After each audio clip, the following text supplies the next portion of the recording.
ngenda kubeerako, ngenda kwesibako paka emirembe gyonna. Amen. Blessed Gospel Promotions and Big EP Events. My Lord, my King, Ian, kwagala nnyo nga bwe ndayidde olwaleero bwe kigenda okuba era bwe kiriba emirembe gyonna. Ngenda kwagala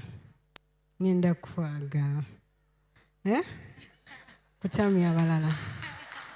Ngenda kubeerako, ngenda kwesibako paka emirembe gyonna. Amen.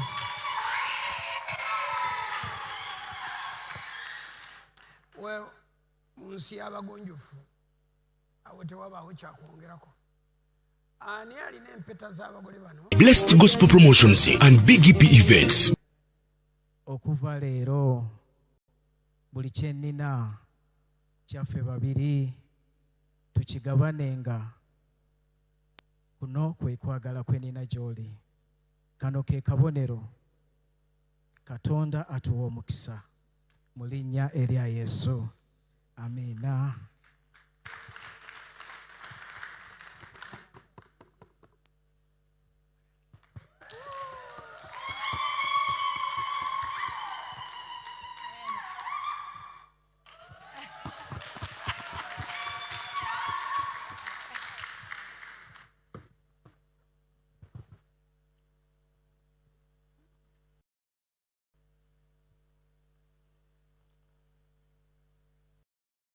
Vote nawera ambaze peta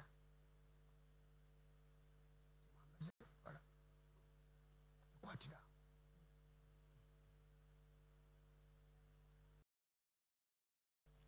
n'empeta eno kufumbirwa gwe Ian. Nange mpaddeyo obulamu bwange bwonna gy'oli. Ewaffe eyo gy'oli. Naffe tuli bantu bafunyi. Ate daddi wange mukozi nnyo. Kati byonna bye yampa ng'omugabo nzija nabyo tubigabanenga.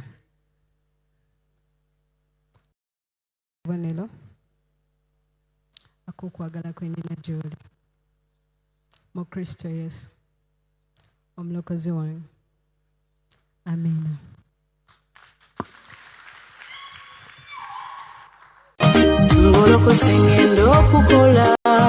Obadde onoonya abateesiteesi b'emikolo, abeesimbu, abakola ebinyuma eby'omulembe mu budde. Blessed Gospel Promotions and Big EP Events be bantu abatuufu. Obakwasa omukolo gwo gwonna n'owummula ne bakuwonya stress z'emikolo. Bakoze emikolo mingi omuli embaga, okwanjula n'obubaga obutonotono. Bakola decoration ali ku mulembe, bakwata video n'ebifaananyi. Balina music asindogoma mu selections z'oyagala nga bakufunira n'abayimbi abasanyusa abagenyi bo. Balina ba ushers abali smart, makeup artists, bakufunira emmotoka z'abagole, amakanzu n'amagomesi wamu n'aboogezi. Bakola graphics ne design, bapromotinga abayimbi n'okutegeka ebivvulu. Big EP Events jangu tukuyambe nanti tulina integrity, excellence, hard work, time and flexibility. Esimu noti 7 noti 3 35 6 era tunoonyeeko ku social media zonna ng'ogoberera Blessed Charles Big EP Events.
Haleluya, Mukama yebaziwe. Katusaba abazadde ffenna awamu n'abagenyi emikwano egizze ku lw'embaga eno tuyimiye ku magulu gaffe twaniriza omugole omukyala Karen awamu ne mukadde we.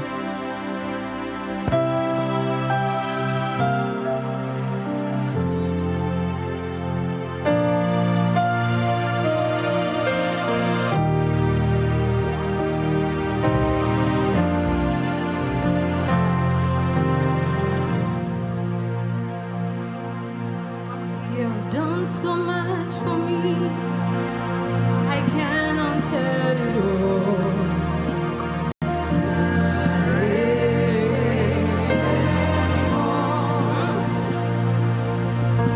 If I had 10,000 times, it still won't be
Blessed Gospel Promotions and Big EP Events.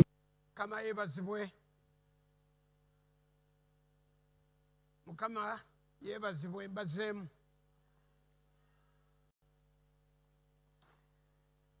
Olunaku lwa leero sanyu jerere olw'abaana bano bombiriri. Ono Kereni n'oli Ian n'akamusisinkana ndowooza kati wayiseewo nga mwaka oba ebiri nali simumanyi nnyo naye Keren ye mumanyi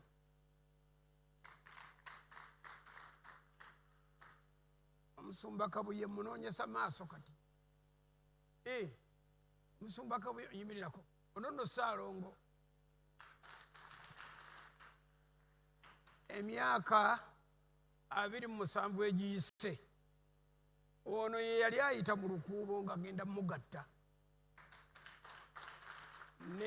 n'omuwala gwe yawasa omujja Buddu yamujja Kyengera naye ku kkubo eryo erigenda e Masaka nembagatta wano. Keren yali mperekeze yali flower girl yalina emyaka nga 4 obutawera 5 yali yekananga munooli kati emotions eziyita mu mutwe gwange zakulaba oli noono so ssanyu lyange temusobola dipima nze Sirwadda wano nze Kasangwawo abali wano bonna nze mbasinga obukadde nebaza Mukama olw'embaga eno. Ono maako ono gwe mulaba ne mukyala we emyaka nagyo sigijjukira giri eyo mu 34 nga tuli ba mukwano nga famire zitambula n'olwekyo ekibadde ku famire yaabwe kibeeredde ddala nga ekyali badde ewaffe. Tubasanyukiddeko maaka olwaleero olunaku lwammwe lwakusanyuka tubayozaayoza okulutuukako ekinjogeza ennyo ku sayidi eno namaze dda okwatula tinsinga kumanya ludda luno. Oli mukyala Sirwadda yimira kuba kulabe abadde mukwano gwange emyaka gisukka 4 abadde mukyala wange emyaka 42 mukubireko mu ngalo. Effe mu mbaga eno tuleese capital wa myaka 42 bino bye muwulira abantu bagamba nti baagala kwawukana simanyi bagattulula tubawa capital wa 42 okutandikira awo muli erowooza ne mulaba obanga mulina ekibaawukanya oba ekibagattulula. It's up to you. After 42 years tuliwuliriza bye mwogera ne mutuwaayo ku nsonga bwe ziri banga gye ziri kubanga mbaga ekolerwa nsonga. Njagala okwaniriza abaweereza abali wano amaaso gange gabalaba muyimirireko babakubireko mu ngalo. Omutume Stephen mukyala yatudde walala n'abaweereza abalala mwenna muyimirireko bassebo ne bajja babaweereza. Eyo ye sayidi yeeyo bayimiridde ne bavaayo mangu muleme kubeetegereza nakubabuuza kanisa ze basumba gye ziri oba wa gye baweerereza. Kirabye kale olwo lwe ludda olwo oludda lwa Ian njagala kulaba abazadde ba Ian Sali. Bano be bazadde ba Ian. Ndowooza temukyabuusabuusa Ian yafaanana maama. Tukikubirako ne mu ngalo ekyo ffe. Tusanyuse nnyo okubalaba temusooka kutuula. Ekibiina kino kye mwazze nakyo twala okubalagira gye bagula engalo akaduuka kali wali bwe twogerayo ekintu nga kisaanidde engalo oba tewaguze kati mudduke mangu nnyo muguleyo ku ngalo eziwerako muzikube nga temusibaamu. Kati kanjogere ebigambo bibiri ku bagole njogereyo ebigambo ebirala mu kigambo kya Katonda twewe obudde tuveemu empewo tuwe n'obudde obumala tulabe. Ekisookera ddala kansooke ludda lw'abazadde abazaala Ian. Mwebale kukuza musajja ono okuza nno omulenzi okumutuusa awo si mulimu just ddimu mukoze ddimu ne mujjamu omusajja omutegeevu omulungi, omuntu mulamu, kubanga akamba buwulire, galo ge mazima agakaawa. Ono omwana gwe mulaba aganye abasajja abawera n'atuteeka ne mu pressure. Ono omuwala onabadde agaana ng'agobera ddala. Oyo sisiimye kuffe ki oyo saagala. Kati ne tuyiga ne levels ez'abawala abafumbirwa biki bye baagala, waliwo be batasiima, waliwo be batayagala, n'abalala bwe batyo buli omwambo abadde amwogerako kyamwogeddeko. Era ffe twewuunyizza nnyo Iyani gye yayitidde n'atuuka ku pointi ey'okukkirizibwa. Tubayozaayoza era kati ekibiina kyonna ng'oggyeko ekyammwe ekiguzeeyo ku bugalo obutonotono, katubakubira engalo ezitegereka muziwulire nga ziva sayidi y'eno. Ziwulidde?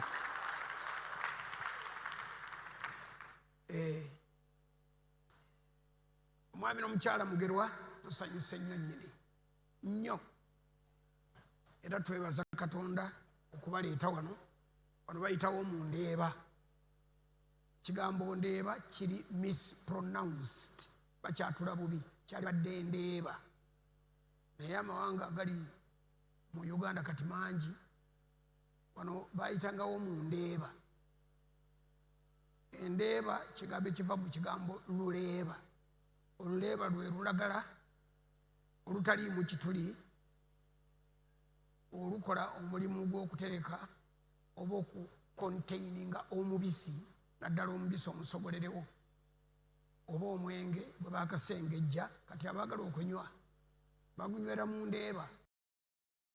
Wano wonna zaali nnimiro za Ssaabasajja Kabaka, era wano bwe baalimiranga ensukuze ez'okuyiisangamu omwenge. Kati abantu baayitanga oluguudo lwe bayita Old Masaka Road, naye nga bakyamako wano katono ne banywa ku by'embuga, ne balyoka batambula ne bagenda gye badde balaga okuyitawo mu Ndeeba.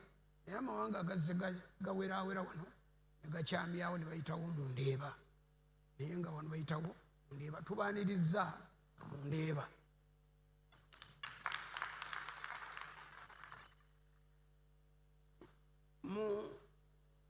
Ku sayidi eno nze nsinga kussaamu kitiibwa maama wa Keren. Oyo mutya buti era atamutya gwe ntya.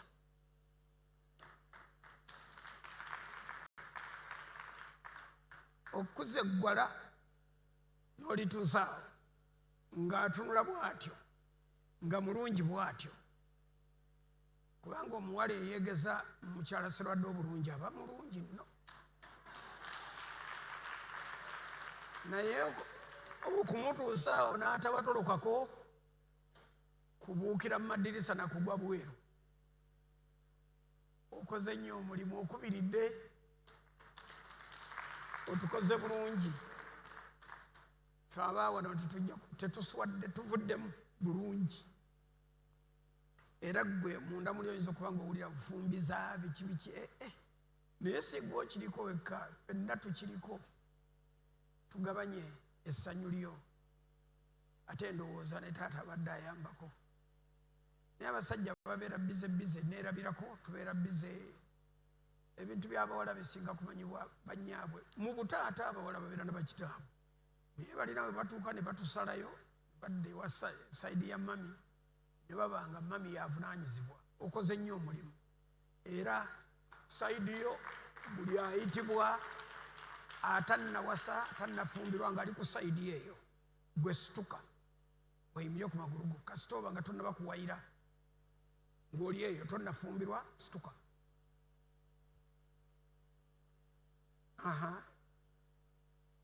Balowooza nti ngenda okubagamba ebigambo ebibi. N'abalenzi musituke. Teri akati mmwe mugenda okukubira maama wa Keren mu ngalo, mmwe muzikube baziwulire. Nfunyemu ekisooka mmaze okuba introducinga n'okubalagayo nti mmwe mukyali mu katale, naye ekyokubiri munkoledde omulimu gw'okwebaza maama. Abasigaddewo mwenna mwebaze ku maama bannange.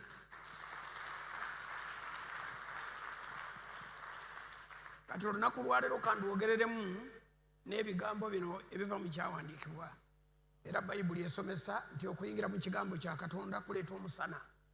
Katonda abeera omulamu ekigambo kyo tukiyingiddemu, kati tusabye omusana gutujjire tutegere ekigambo kyo, tukisanyukire, kituzimbe, kitukolere olunaku tuve wano nga tweyagadde, kubanga oli Katonda mwesigwa. Tukole bulungi, embaga ekolerwa nseko tusese, mbaga tekolerwa banyiikaavu tuleetera okumwenya, nga buli kyetulaba kyatusanyusa. Kasita ebisinga babikoze, bambadde, banyiridde, kati ebisigadde se bibiri byakuweesa kitiibwa mu linnya lya Kristo omulokozi waffe. Omuntu n'agamba nti amen. Era kusoma ekitabo bakiyita luyimba. Oluyimba luno lwawandiikibwa ennyimba actually. Bayibuli esomesa nti Solomoni eno yawandiika ennyimba ezisukka 1,000. Omuntu wawandiika ennyimba 1,000 nga buli alubamu eriko ennyimba 10,000, yawandiika alubamu mmeka ezo? 100. Sirowooza walina rekodi bwetyo mu nsi nga songwriter ng'alina rekodi bwetyo. Naye omuwandiisi ono ow'ennyimba ffe tumumanyiiko bino nti mu bantu abanyumirwa laavu yali wala. Sulemaani yayagala omukwano n'agenda wala lwakuba yagukoleramu ensobi, naye ate yayogereramu ebyamagezi ng'akyajjudde omwoyo. Kati bino bye yawandiika ng'akyajjudde omwoyo bye njagala okusoma. Essuula ey'omunaana mu King Solomon's Song of Songs, ssuula ya 8 olunyiriri olw'omukaaga.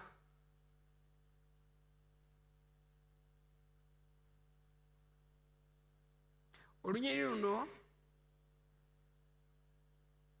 lwa muntu ayagala n'alyoka amuwa ebigambo n'ebiragiro nga bw'abyagala bikolebwe. Egamba bw'eti Bayibuli, verse 6, set me as a seal upon your heart, as a seal upon your arm. Sooka onteeke mu mutima munda eri gye batasobola kukwata, atojje kungulu eno ku mukono gwo onteekeko, nakwo onteekeko. For love is as strong as death. Okwagala ono mu mukwano omungi bwakugerageranya agamba nti byenkana amaanyi n'okufa. Jealousy as cruel as the grave. Obujja mbona bw'obukakali bwenkana nga bw'olaba amagombe oba entaana. Its flames are flames of fire, a most vehement flame. Okwagala kubumbujja kwaka muliro, omuliro ogwokya buli ekiguli mu maaso. Many waters, bana America ba Ian baligambye water, naye many waters cannot quench love. Amazzi ne begaba mangi gati fuuka mataba tegasobola kusaanyaawo okwagala. Nor can the floods drown it. If a man would give for love all the wealth of his house, it would be utterly desperate. Omuntu bune yali kutta obugagga bwe bwonna bw'alina mu nnyumba n'abuwaayo, naye ne babugerageranya n'ekyo kyasasulira kasita kyali badde kwagala. Baaligambye nti si nsonga ennyumba egende. Ebintu ngenda kwogera bimpi mu ddakiika ate ntono. Okusinziira ku kitusomye, true love gye njagala okwogerako, kye bayita true love. Bwe nali nkula magaziini yali mu nsi nga bagiyita true love, ng'esomesa abavubuka okutambulira mu kwagala okutuufu. Kati mujjukire nti twogera n'abavubuka balokole, kati baali batuyigiza kye bayita true love nga bwetambula. Kati ngikomezaawo naye nga nze ono nze ndowooza bwente era bwe ŋŋamba true love is possessive, kyekisookera ddala. Agambye set me as a seal upon your heart or as a seal upon your arm. Nteeka mu mutima eri ng'akimanyi nti mu mutima teri akwatayo. era tebayinza ekintu kyotadde mu mutima gutiri ayinza kijjayo okujjawo nga gwokyagadde n'okijjayo n'osuula eri. Naye agambye nti nteeka ne ku mukono gwo nga buli lwewekyusa bw'oti olaba nze, olaba kwagala kwange. Amakulu gaakyo kola ttatu. Genda mu kyuma bakwokyeko kittatu oba akabonero, naye nga nze gwe bookezzaawo awo, nga buli lw'otunulako bw'oti kafeesi kange okalaba. Eri ne bwembawalako ojjukire possessiveness eyo teri walala, teri. Okwagala kwakula bwe kutyo. Bwe kwagala tekuddiriza. Okwagala tekulinaayo kye tuyita backup, nti bwe naaba sikyayagala kati naakola kino. Nedda, okwagala tekulina. Okwagala kulinga kufa. Omuntu bw'afa tetubaayo na kirala kitusuubira, aba afudde. Byonna ebiddako biri mu nsi ndala, nsi ya mwoyo. Naye ku nsi omuntu bw'afa nga twesaanya era nga tutandika nti gundi yafa. Kati olwaleero mwe mwenna abazze wano muli bajulirwa. Iyani yafa eri abawala abalala, mufu, tabalabawo. Ne bwe munyenyanyenya teyeenya, ayinza okumunyenya yekka n'amuzaamu eri mulunguka ye Keren. Era nammwe abalenzi abali wano bennagambye nti muyimirireko katono ne mugala okuyimirira. Keren kati mumulaba gusemba, takyali wammwe. Kubanga wano owulira ng'agamba nze nkwewadde nzenna.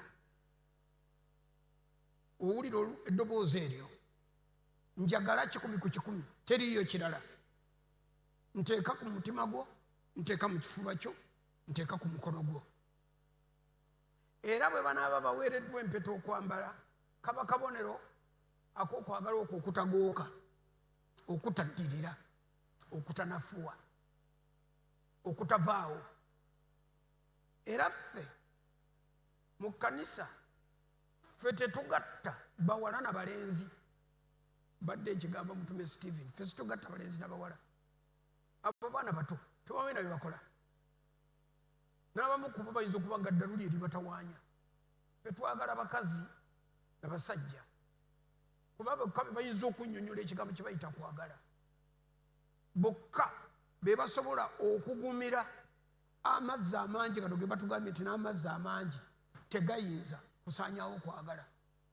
Okwagala kulumbibwa buli dayimooni yonna eri ku duniya kuno. Buli kye bayita ekiramu nga kiri mu geyeena kirumba kwagala. Naye yo yekka asobola okugumiikiriza ekyo, yoyo yategeera okwagala kuli okwali mu Kristo eyajja okutufiirira nga ffe tetulina nakye tumukoledde. N'olwekyo true love is possessive. Agambye nti true love is permanent.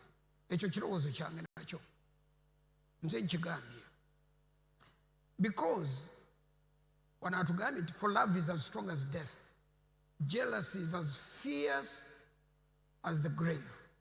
Olunyiro lw'omunaana akatundu B.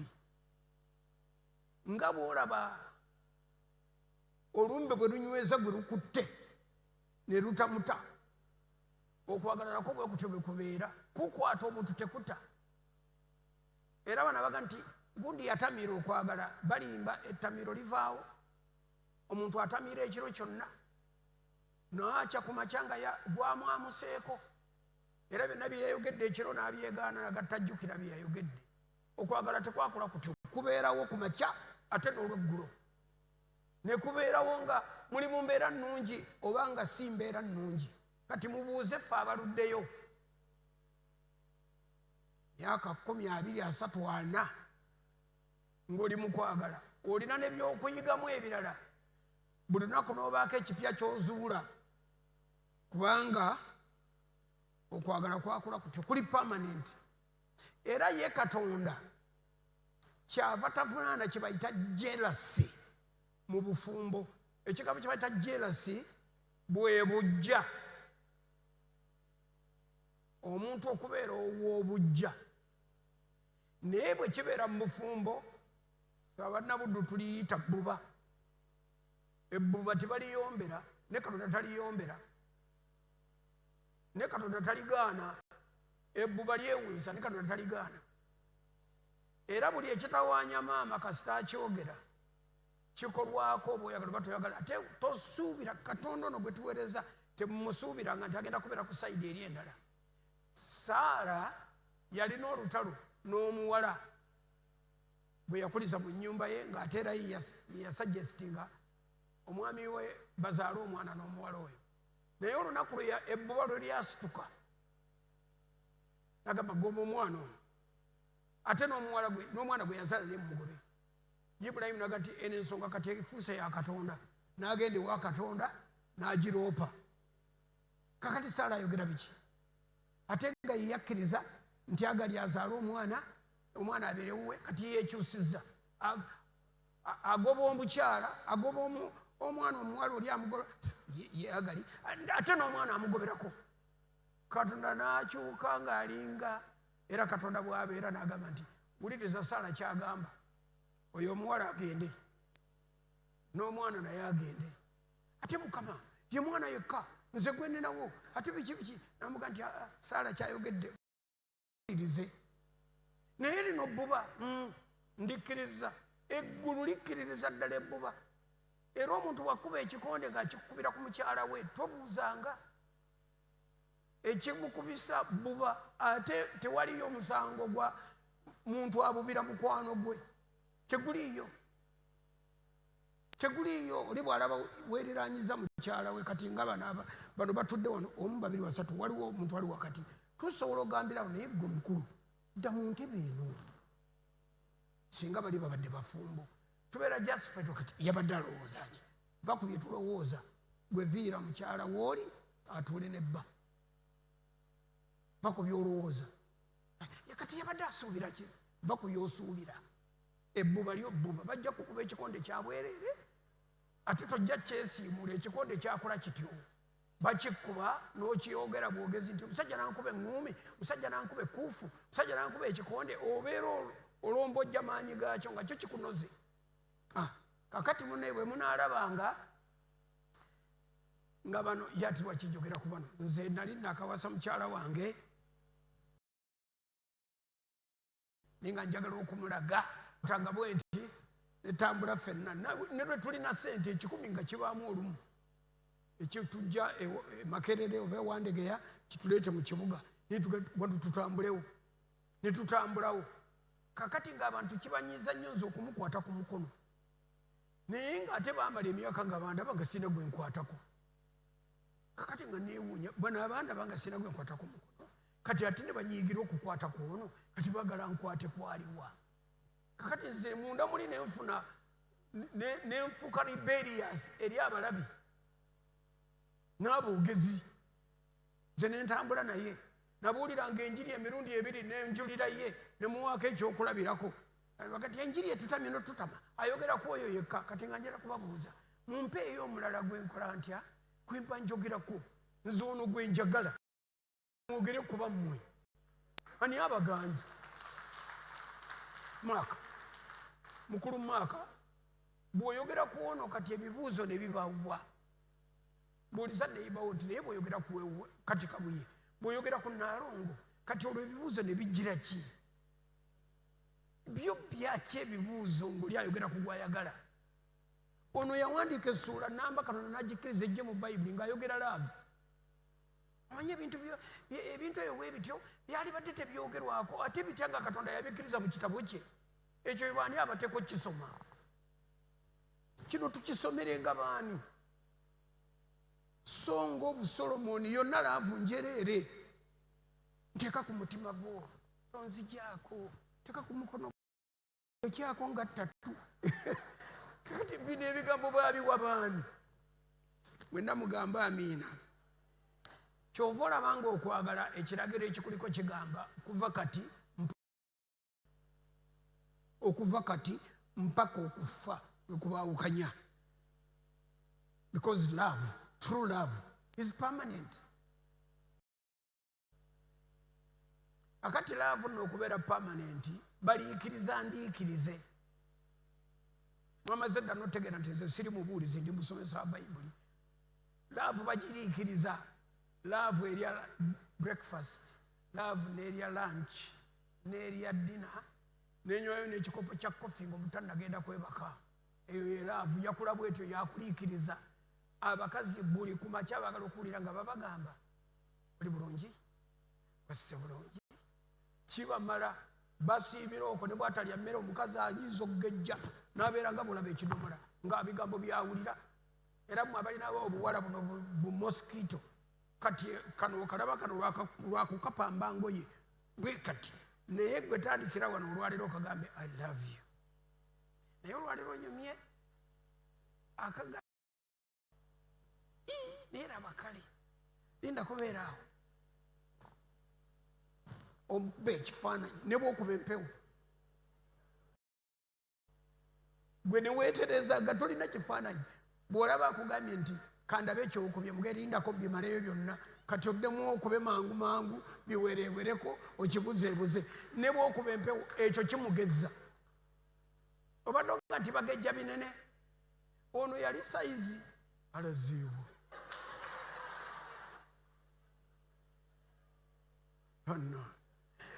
kale mujja kumulaba nga akomyewo yali sayizi 12 mu bufumbo bwe 12 akateeteeyi k'omwana k'omuwala akasembayo obutono nga kayambala era namugulira 14 nali ngenze e Bulaaya mwaka gwa 83 ng'embaga eneebawo mwena mu 83 nagendako e Bulaaya nenoonya ebiteeteeyi nenoonya obugatto naki ebimutuuka ekiteeteeyi kyagala okumutuuka nga kinene ne bakiddamuko bafunzeemu ng'alina olukende kati alunoonya talulaba olukende manyi gye lwalaga nze ndumanyi ekyalugjawo nakimanya ng'oggyeko okumuliisa obulungi n'okumufaako naye n'ebigambo ebyo bya I love you tewali akufaanana omukazi bw'awulira faanana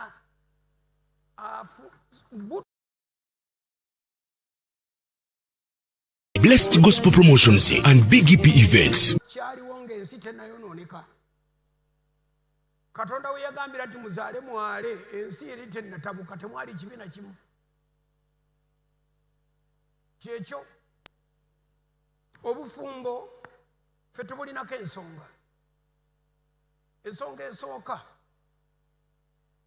obufumbo bwe bulaga enkolagana eriwo wakati wa Kristo n'ekkanisa ye era message eya kyetuyita end times ebiseera ebigenda okujja bweti nti omwami Kawasa afaananyizibwa Kristo ate omukyala n'afaananyizibwa ekkanisa kubanga Kristo akomawo okutwala ekkanisa eteriiko bbala wadde olufunyiro nga n'ebyanikibwa ebigamba nti nendaba ekkanisa ya Kristo ng'eva mu ggulu ng'ekka ng'eringa omugole ayongereddwa bba kati mwenna tumaze obbabuulira enjiri wano olwaleero akomawo ng'omugole Kawasa bw'atwala omugole amufumbirwa bwe tutyo naffe bwe tufumbirwa bwe kityo omuntu yenna ayingira mu bufumbo tumugamba tobuyingiramu ng'opapa kubanga oyingidde mu byama bya Katonda kakati kasooka embuuze bano musumba wangalo jangu wamasa obuntu buno bunteereko twala bungiko baleme kwekwasa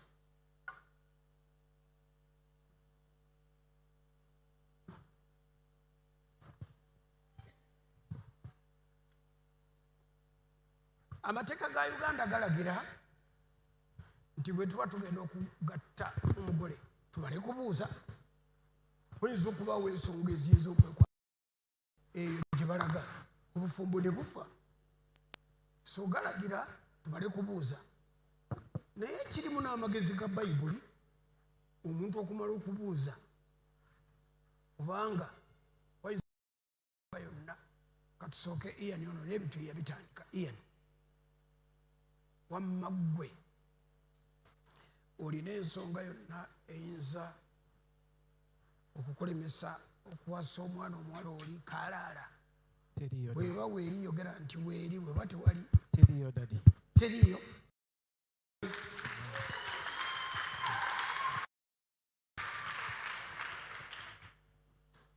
Keren eri oliyo omwami agambye nti teri nsonga n'emu emulemesa akati gwe olinayo ensonga yonna eyinza okukulemesa okufumbirwa omulenzi oli lwadagada nga bw'omulaba bweba weeriga nti weeri ati waligamba nti tewali tewali era teriba teriba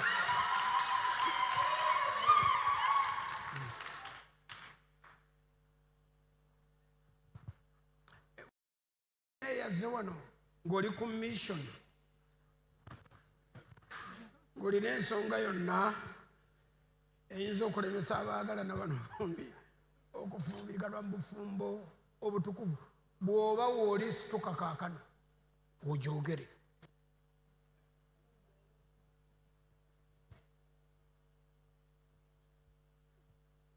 ate saagala ku papa nga yayanguyiriza nedda ziramu okubuuza ogusemba waliwo omuntu yena alina ensonga eyinza okulemesa abaagalana bano ababiri okufumbiriganwa mu bufumbo obutukuvu oba wooli situka kaakano tewali kati nga bwe watali buli muntu asirikenga busirifu ennaku zonna ekyo mukikubireko mu ngalo ani muko ani agaba Keren okufumbirwa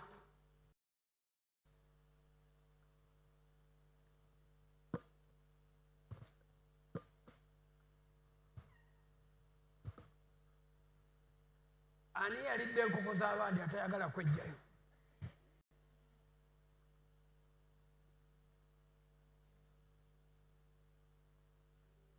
bamunoonya bunoonya si oli ali mu suuti si yeye tunoonya omuko kubanga yalidde enkoko zaffe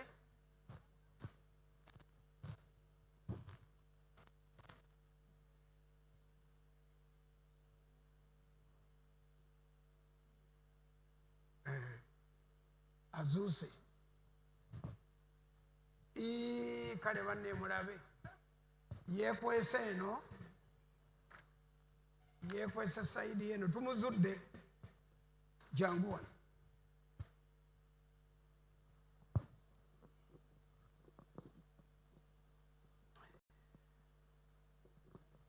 yogera amannya go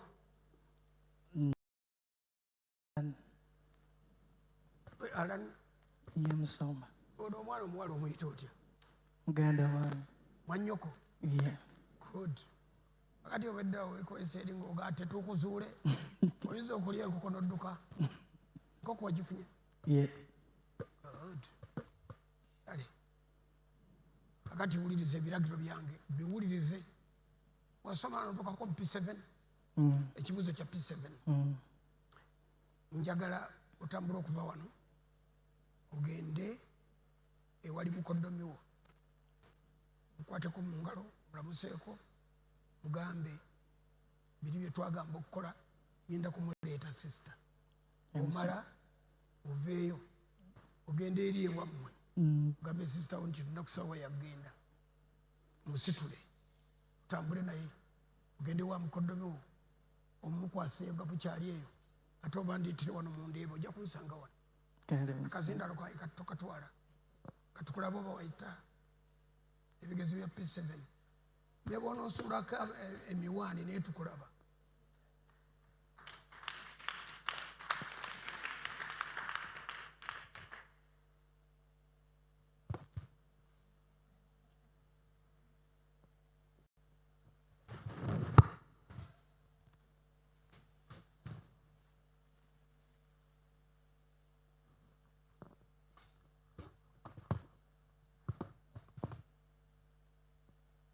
temukubyeko mu ngalo nga babaleeta.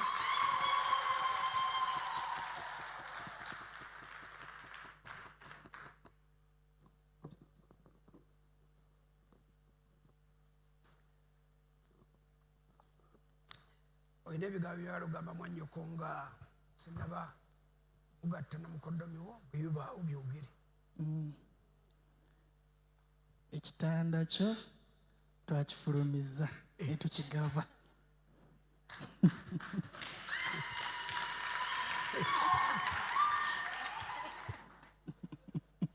Gwabadde supervisor. Kiki ekirala kye mwakoze? Ekisenge ekyo ne bakimpa. Kyovudde ojja wano nga weekalakaasa. Kale Byebyo. ebyo asomamu ategeere. Tweyanziza so weddireyo otuule gye wadde otudde. Semberera omukyala.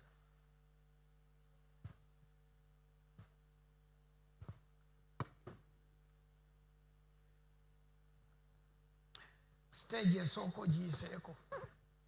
Mukyala bamukuwadde. Kati kwata ku mwana omuwala oyo mutambuze omuleete wano.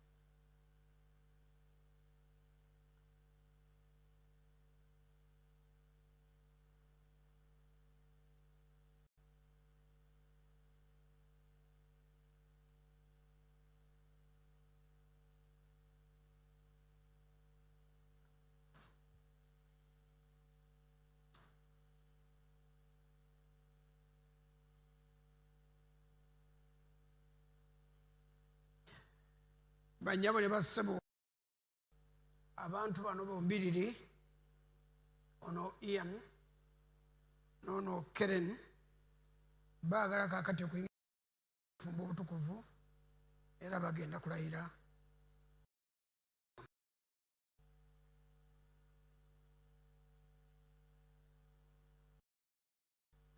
Ian, Yes, Daddy. omuyita Yakobo Yes. yakola emyaka 7 Butereevu. ng'alabye omuwala gw'ayagala. Kati bwe gyayitawo 7 ng'agimazeeko, n'agamba bakoddomi nti mundeetera omwana wange omuwala gwe nakolera mukyala wange afuuke mukyala we mutwale. Butereevu. Baamuleeta lwagguloggulo ng'amataala gagakanga gano. Bw'atyo n'agera ne mukyala we. Butereevu, Daddy. Obudde ne bukya ku makya nga baamuwaddemu mulala. Kubbidde ebibuuzo. Butereevu. Oyagala tukugatte ne Karen nga musabike bw'atyo, oba oyagala tukugatte naye nga musaba obukulule? Nga musaba okulule, Daddy. Era nga musaba. Yes. Okay. Ono omukulu simanyi kyamuleese, ayinza okusaba okululira era asobola. N'oli eyalidde enkoko zo ate n'aba nga yeebuzizabuziza atudde sayidi yeeri, naye asobola okujja n'akusaba okulya. Oyagala kikolebwe kityo oba olinawo enkola endala? Njagala nkyekolere, Daddy. Oyagala okyekolere? Butereevu. Kale mute kyuka ng'omusirikale omutunuulire atyo. Okkiriza kumusemberera siteepu emu n'ekitundu. Kale saba okulula.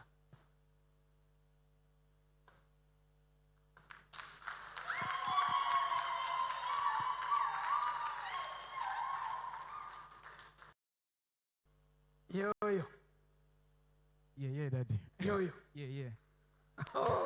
si mulala, Si mulala. y'ono yennyini nnyini. Butereevu. Kiwedde mbakubireko mu ngalo. Kale nkwata emikono gyombi otyo. Akati gwe Ian, Yes. nga bw'omaze n'ogamba nti omukyala y'ono, Yes. onootwala omukazi ono Karen okuba mukyala wo, okubeera mwenna mu tteeka lya Katonda ery'obufumbo obutukuvu, okumwagala okumugumya okumuwa ekitiibwa okumukuuma gutya Katonda era nga musaba naye era mu bulwadde ne mu bulamu onooleka abakazi abalala bonna n'oba noono yekka bwe munaaba nga mwenna mukyali balamu oba kiri bwe kityo gamba nti naakolanga bwe ntyo nakolanga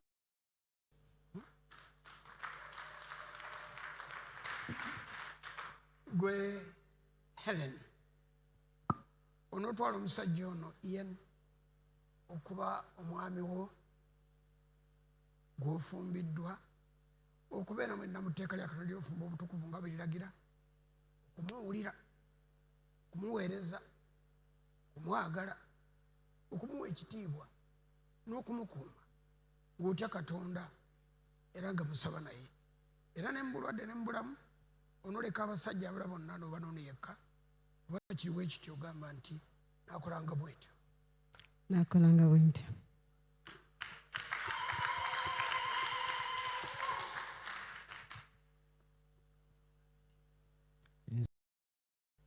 Ian Sally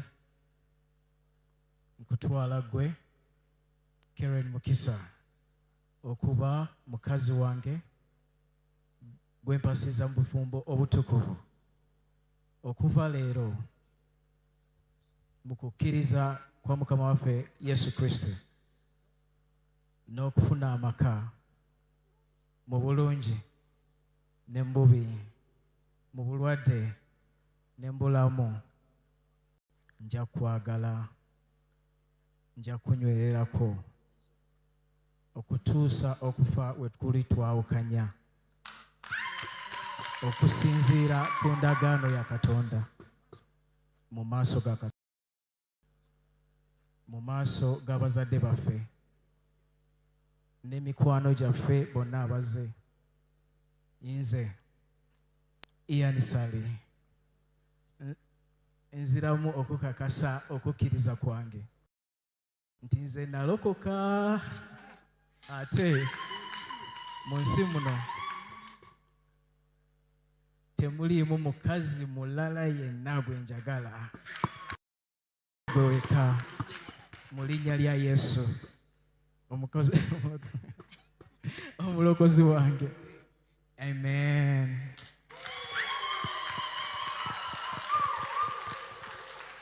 tayinza kwogera bw'atyo n'adduka buddusi okkirizibwa naawe kaakati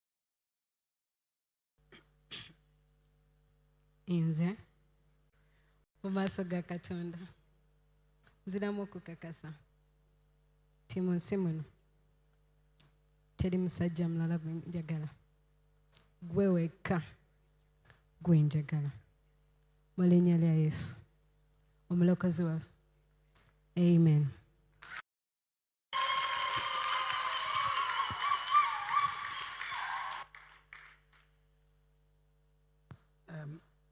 oluusi n'oluusi abantu boogera ebigambo nga bwe biva mu bitabo naye olumu n'olumu tuwaayo abantu ka chansi sitera kikola ne boogerayo ekigambo ekirungi eri bannaabwe kubanga babbiri okunnyonnyola gye byava tubuulire tunuulira yeye bw'oba ogambira ddala owulira otya essanyu lyempulira nga ndi naawe Karen teritotolwa era nga nkusuubiza okulabirira nga Mukama waffe Kristo walabirira ekkanisa ye mu linnya lya Yesu ate era nga bwe tayinza kwogera n'agenda bugenzi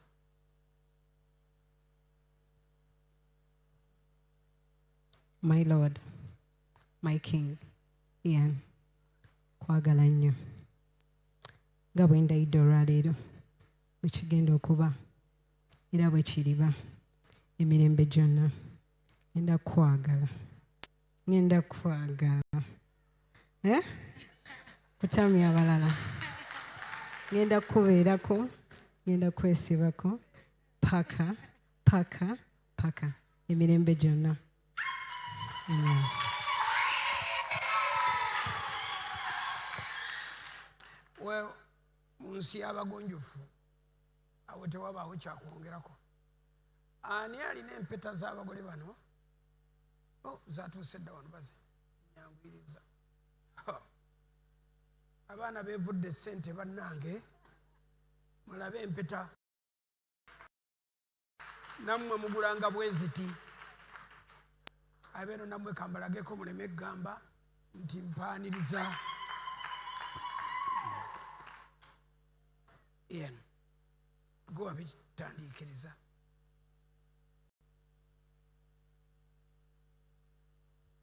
Teeka empeta eyo ku mukono gwe ogwa kkono, gwali ey'okubiri eddira Nasswi, mugambe. Empeta eno kwasa gwe Karen, mpaddeyo obulamu bwange bwonna gy'oli. Ndi musajja mufunyi, nina ebintu ngagawadde nga ndi muto, amawanga ngatambudde, mbadde ntambula nzekka, mbadde nzirya nzekka, naye kaakati okuva leero buli kye nnina kyaffe babiri tukigabanenga. Kuno kwe kwagala kwe nnina gy'oli. Kano ke kabonero. Katonda atuwa omukisa mu linnya erya Yesu. Amiina.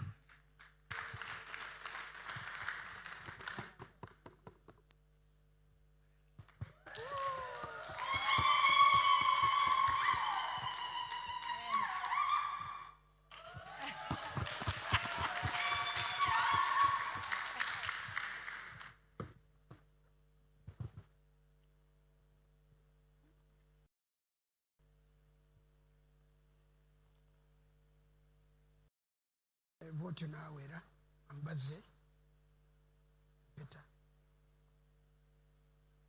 Ambaze wala kwatira.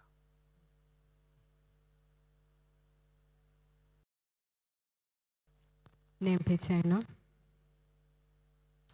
kufumbirwa gwe Ian. Nange mpaddeyo obulamu bwange bwonna gy'oli. Ewaffe eyo gy'oli. Naffe tuli bantu bafunyi. Ate daddi wange mukozi nnyo. Kati byonna bye yampa ng'omugabo nzija nabyo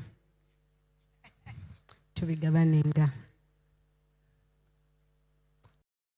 Bonero ak'okwagala kwe nnina gy'oli mu Kristo Yesu omulokozi wange. Amiina.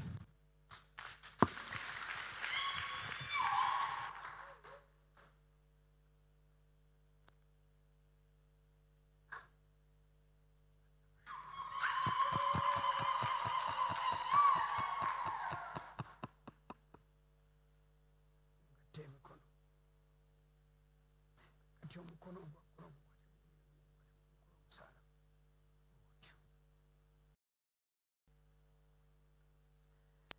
Katonda kye yagatta awamu omuntu yenna takyawukanyanga. Kaakati gwe Ian naawe Karen mukkiriza okubeera muyimbi bufumbo obutukuvu era mweyamye mu maaso ga Katonda mu maaso g'abantu abakuŋŋaanye leero.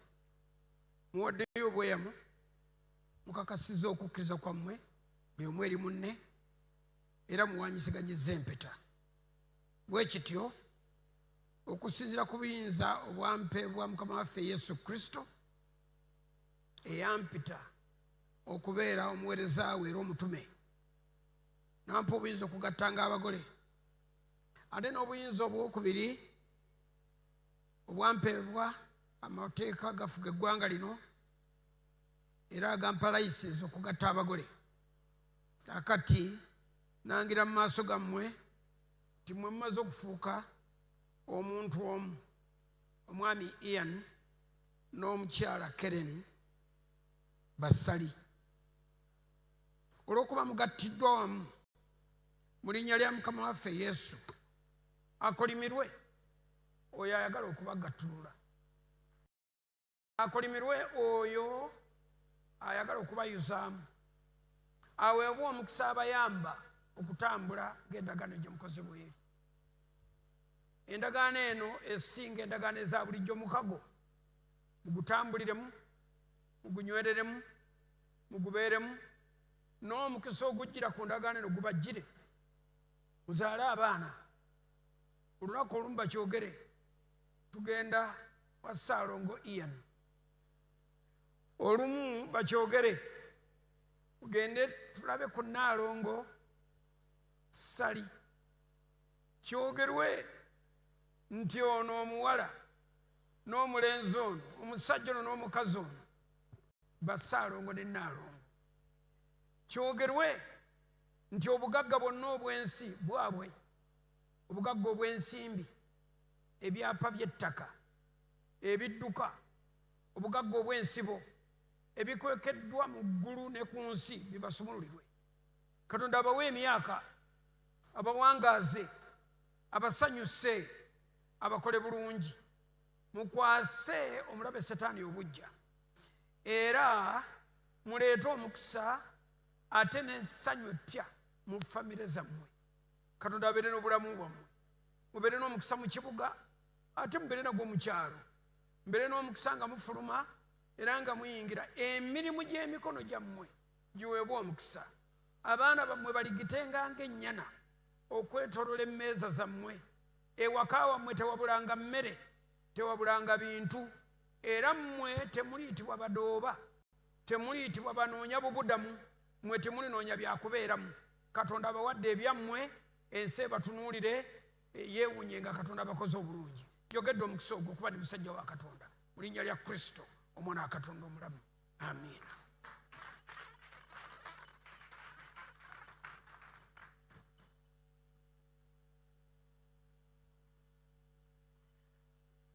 Ku nsi kuno tekuliiko kisanyusa nga muzadde kwogera bigambo ku mwana we ng'amuwa omukisa.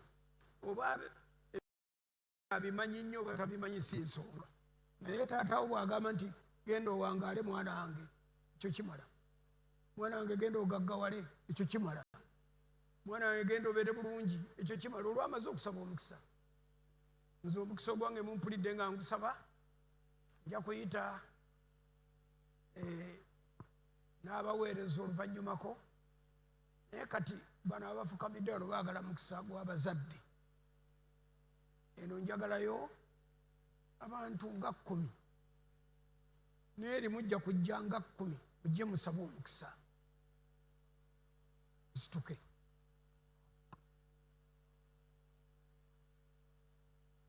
Mujje.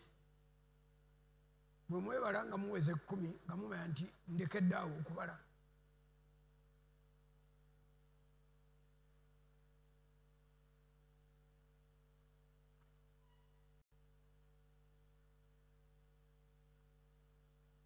Ogenda kuyimira mu maaso g'abaana, mu maaso gaabwe wali.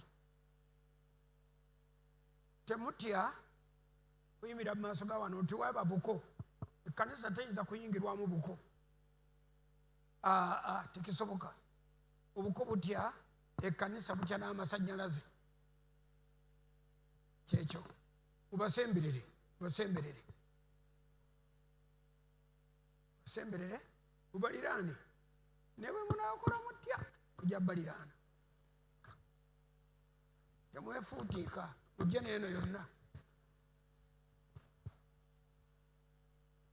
Kale ana mubateekeko emikono musabe. Kitaffe omulungi maaso go nga tukwebaza olwa Ian ne Karen. Tukwebaza olunaku lwa leero kubanga obadde omukisa ogw'obufumbo obutukuvu. Naffe mu linnya erya Yesu Kristo tubateekako emikono gino obawe omukisa, obaluŋŋamyenga okutambulira wamu ng'abaana bo, era obakulaakulanya mwoyo. Tubasabidde okuzaala abaana ab'obulenzi n'ab'obuwala. Era tubasabidde obugagga obwa jjajjaffe Ibulayimu, obwa Isaaka ne Yakobo. Tukwebaza byonna nga tuyita mu Kristo Yesu Mukama waffe. Amen. ate ne bali sayidi eri endala nabo bagenda kusaba omukisa. Yenna gwe mukutteko mwana mmwe musabe. Ayi Mukama, twebaza nnyo kaseera twebaza olwa Ian ne Karen. Tusaba obawe obulamu obulungi obw'eddembe mu bufumbo bwabwe. Tusabira ddala obavujjirire baleme kulaakalaaka. Ayi Mukama, tukusaba nnyo akaseera kano nti sinsi bali mu maaso go oba obulamu obulungi, buli kimu kye bakwatako nga kibeera kirungi nnyo. Bate Katonda kuva leero embeera yonna yonna. Amiina. Kale kati kampita abasumba abaweereza ba Mukama mikwano gy'abaana bano, nammwe mujje musaba omukisa ogw'ekisumba. Jje abaweereza.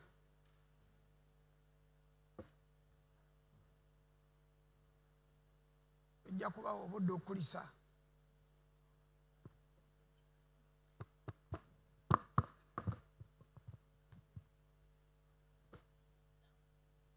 Musumba ono Kabuye akazindalo nkalaba akakutte naye nkujjukiza nti ono omwana omuwala yali Flower Girl ku mbagayo. Ku mbaga yange kama yagalo ku mbaga yaffe, ate Ian mutabani waffe ndi musanyufu. Katusabe. Kitaffe olunaku lwali bwe ruti nga tufukamidde wano Dr. Serwadda nga tugatta. Kineewunyisizza nti nkomyewo ku lunaku bwe ruti nga Ian awasa Flower Girl waffe, ate nga n'abalongo mu kyaki mwebali bibala ti ekkanisa mwe mugattiddwa ya mukisa. Tubasabira twali bwe tuti Dokita n'asaba nti Kabuye mubeere bagagga, kyatuukirira. Tubeere b'amaanyi mu nsi, kyatuukirira. Ian nange mbasabira te Karen mugende mugaggawale. Bwe baatusabira okuzaala abalongo kyabaawo twabazaala. Ian tukusabira naawe olwaleero ugende ozaala abalongo. Tuli bagagga, Katonda akutambuza amawanga, mugende mugaggawale nnyo okusinga bwe mubadde. Mukisa gwa Ibulayimu ne Isaaka ne Yakobo kubeere Kristo Yesu Mukama waffe. Mukama waffe yeebazibwe. Njagala kwebaza Mukama Katonda olw'abaana bano. Amiina. Ono nga mukadde waffe omusumba natandika okusumba Karen nga bekazaddera olwoge omukulu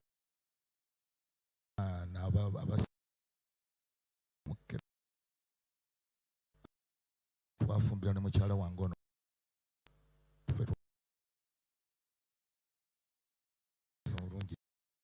Amiina. Olabye obuwangu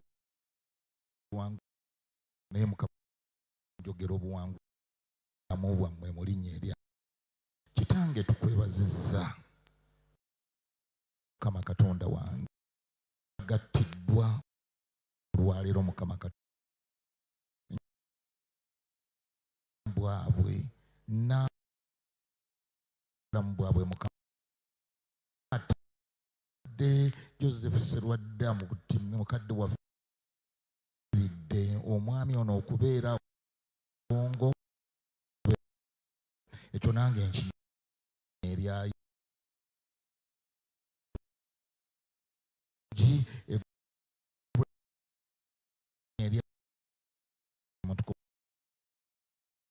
kubanga taata nange koma kubo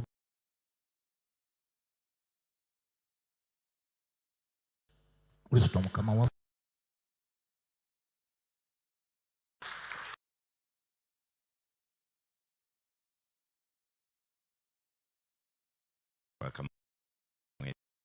Abaana musa namwe mukama waffe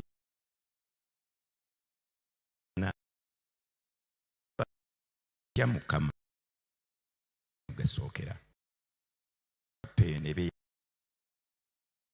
abe kutya mukama mbuli kye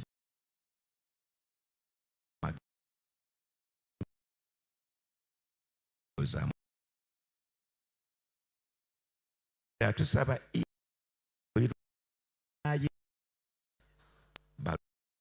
ku mukama saba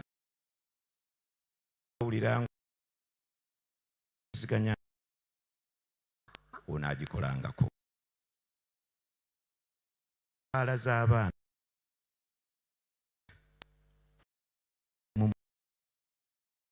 gwe amagezi awansi w'amagezi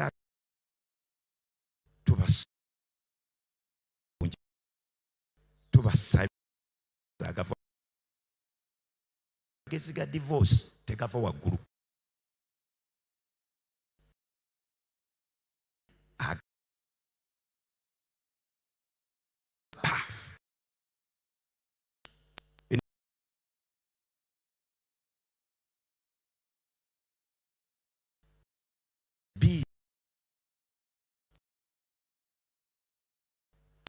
abasanyu ebeere ku mulago omukwano nga kiri tubasabidde mwekwate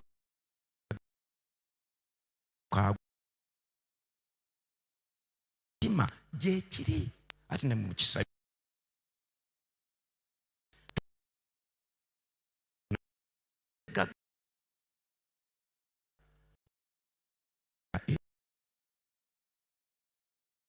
Kristo jula okwagala kwa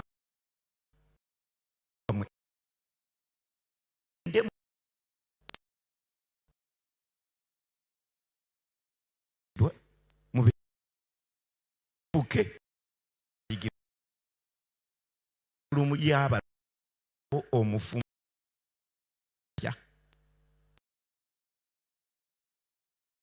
za ku bulamu bwammwe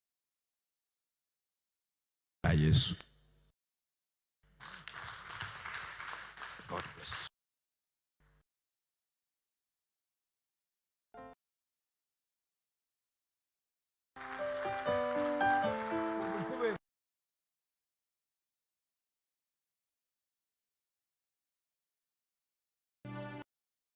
Kati ekigenda okuddako bangwiza ensonga zigira wali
Tabade na de tos de na de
abagenyi baffe mwenna olwaleero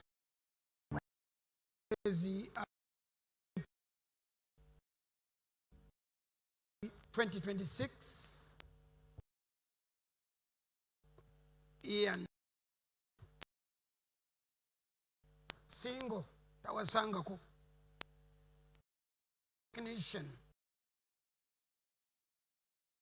dwaliro akola abantu abikolera Los Angeles California America mutabani Roy Mugerwa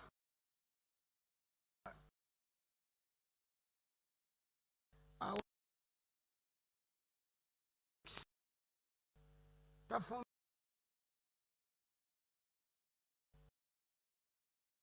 abadde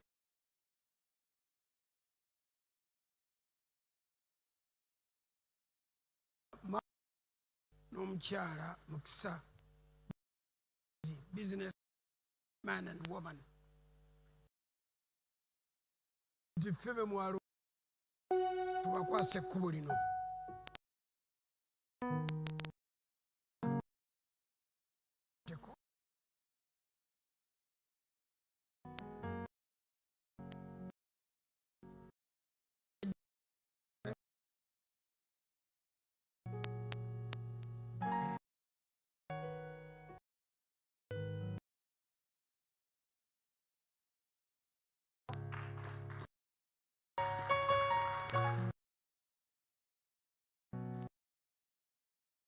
Gy'atalina mulimu mutongole katumuwe guno balimuwa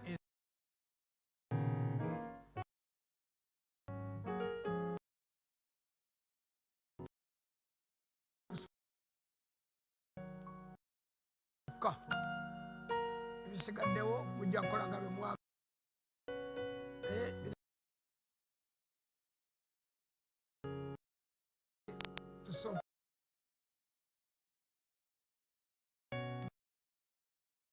byonna abaso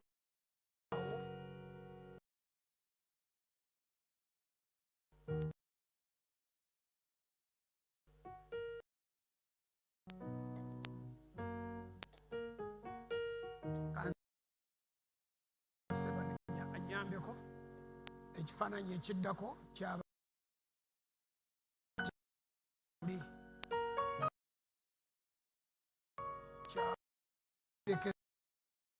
ebirala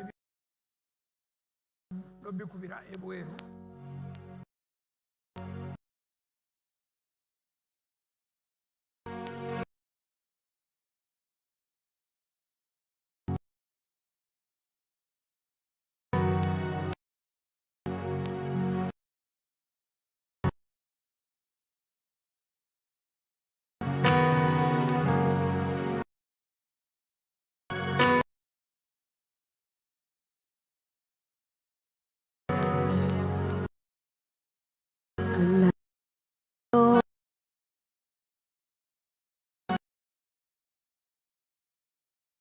me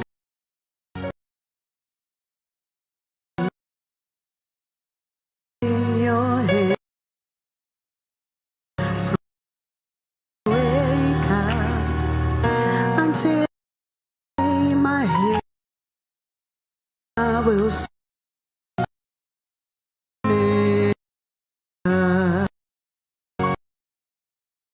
your voice.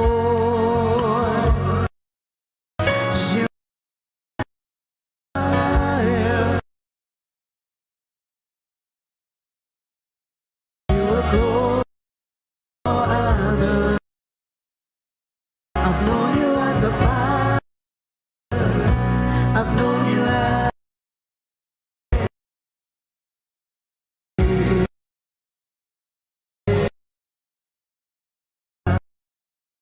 all my life.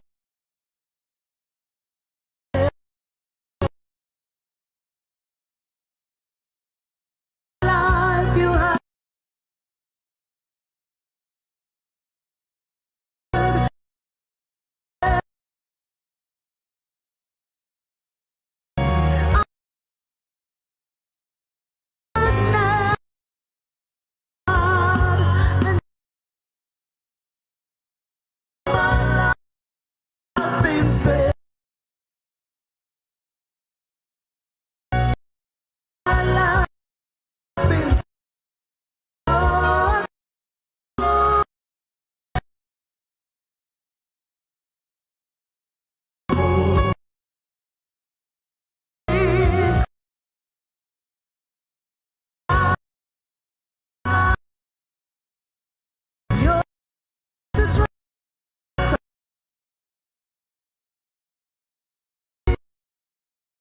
This is right.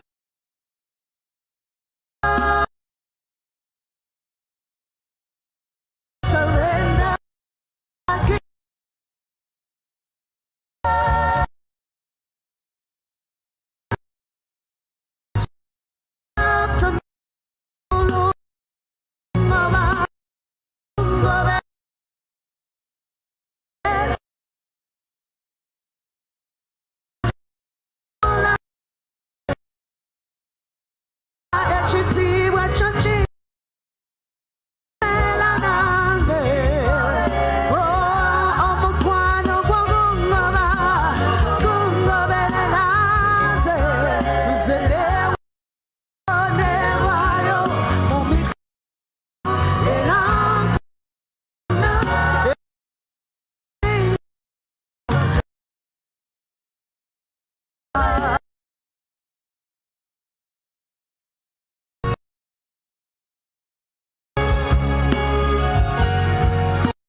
kigenda teekebwawo tugenda kujja tubayozeyoze nga bwe tuwaayo Yesu.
eno yegenda okuba engeri y'okuwaayo ennungi mwenna temwafunye kisa kano kakisa kakukulisa kwata ekirabo kyo ensimbi wano tunya namazike kati bw'okwata ekirabo kyo nga Katonda bwakusa ekyange bakyakireeta buleesi n'ogenda okulisa noga nti mwanyumye bwotyo bwotyo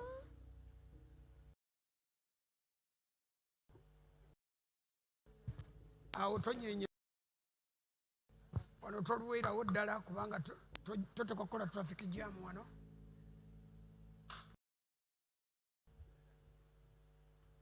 awe noyimirira oba bwoba wavudde mu ntebe noddayo mu ntebe yo va mu church abagole bebasooka okufuluma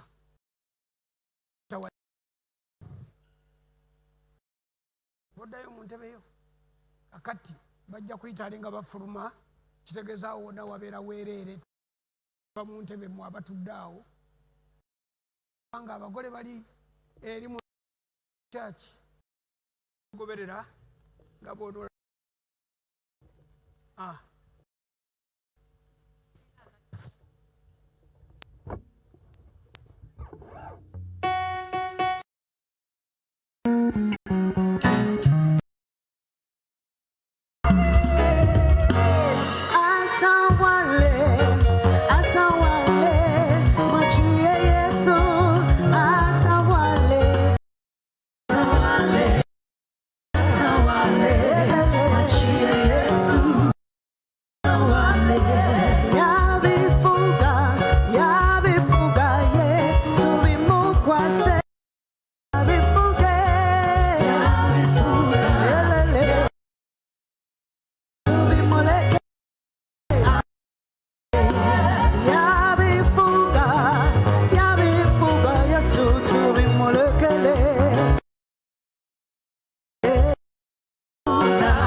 Blessed Gospel Promotions and Big EP Events.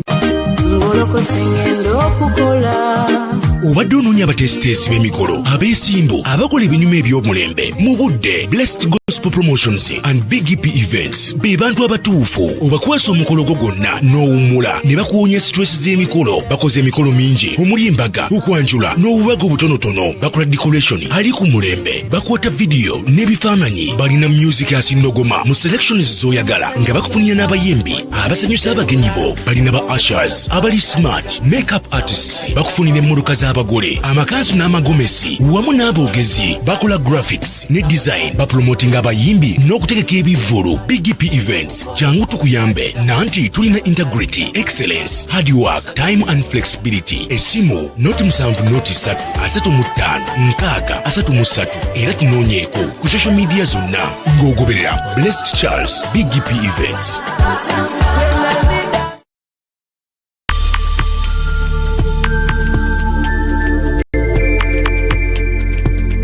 You are watching Big EP TV, the Father's Heart.